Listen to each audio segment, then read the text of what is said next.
Welcome to Best Practices in Contracting and Reimbursement for California Midwives. This is a project of Midwifery Access California, which you can find at midwiferyaccessca.org.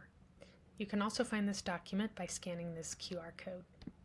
The purpose of today's video is to walk you through the 5 contracting principles for contracting with California midwives. So we're going to go through each of these one by one, and hopefully this will add a little bit of information and nuance and concepts as to why our coalition decided on these 5 principles for contracting with midwives.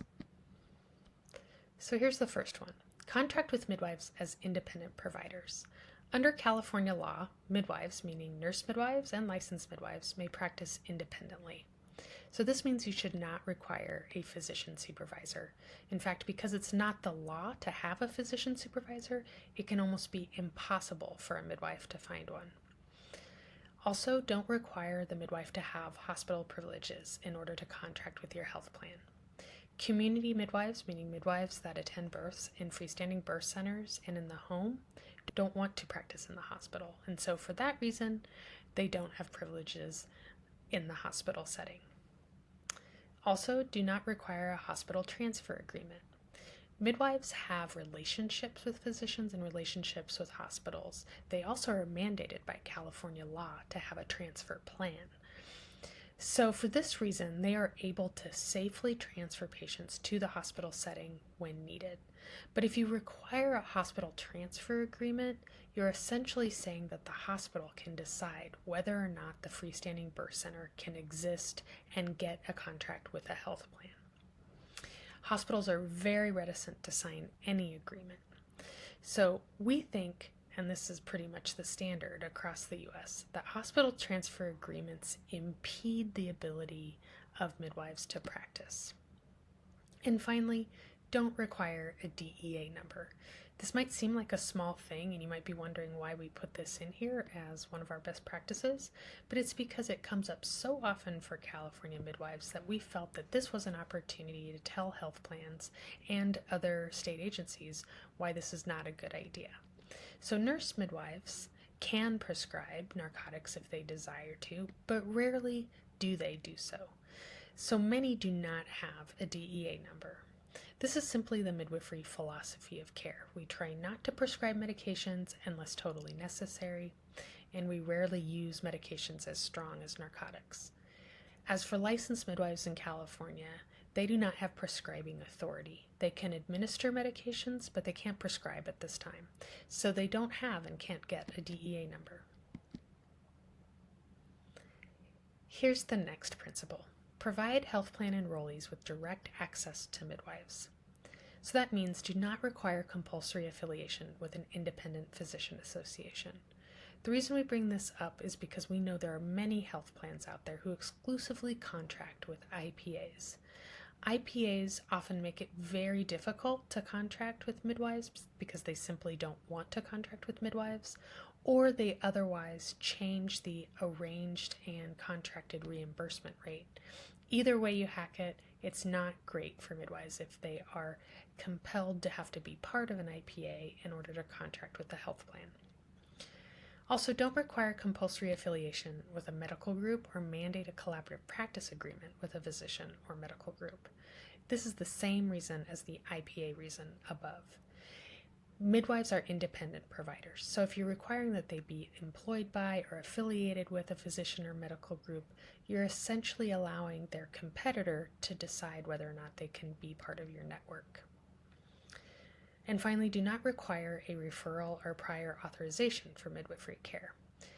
We are primary care providers, so if you're putting any gatekeeper in the way of patients being able to access midwifery care, you can ensure that it will be more difficult for them to get the care that they need.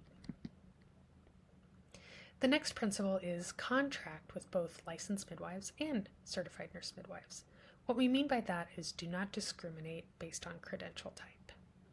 In the past, there has been a cultural hierarchy that has put nurse midwives above licensed midwives, but in fact, both midwifery credential types are well-trained providers, competent providers who give safe care in the home, birth center, and hospital setting.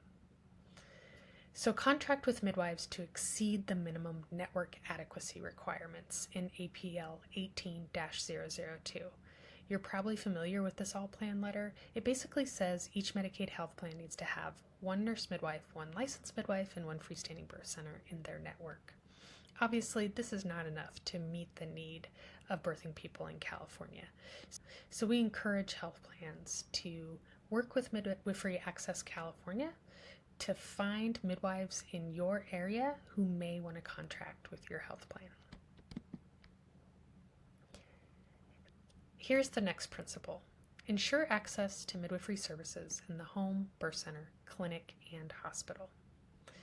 What we mean by this is to ensure that home birth is an enrollee benefit. For many years now, many women have not been able, especially women with Medicaid, have not been able to access home birth. But home birth is safe when attended by a skilled provider within an integrated system and where the patient is essentially healthy. If the health plan cannot provide this, we believe the health plan should allow access to out-of-network home birth providers consistent with in-network contract rates. And we also believe that health plans should consider the difficult landscape for birth center licensure in California when contracting with midwives. California has some of the most onerous regulations and rules for licensing birth centers. And for that reason, very few birth centers in California are licensed. In fact, at the time of this recording, only about 5 freestanding birth centers in California are actually licensed birth centers. So what we encourage health plans to do is to consider a different way of reimbursing, an alternative payment model like the California Midwifery payment model that this coalition has designed, which lumps facility fee and provider fees all into one category and pays them with certain bundles at certain times in care. In that way, providers who cannot be paid the facility fee due to licensure can ensure that they are still getting paid for the value of their work and will keep the lights on and doors open. The next principle is to consider the midwifery model of care as a distinct prenatal, birth, and postpartum care model. So by that we mean health plans should create standard contracting clauses for midwives in order to reduce confusion and delays in the process. You should not reference midwives as mid-level providers in contracts, and especially in patient-facing materials. Midwives are not mid-level at all. In fact, we are the only providers who are trained in community birth, in the community setting, and in the home setting. So if you call us mid-levels, it may give patients the wrong impression of our training and education. Also, consider midwives or previous midwives for peer-to-peer representatives for claims adjudications. And you should survey in-network midwives to find out where contracting and network participation improvements can be made. And if you're wondering about a model of payment that considers all of these best practices, please take a look at page 26 of this document, where you'll find the California Midwifery payment model. Also, be sure to check out the appendices because the appendices have more detailed information for implementation of such a model.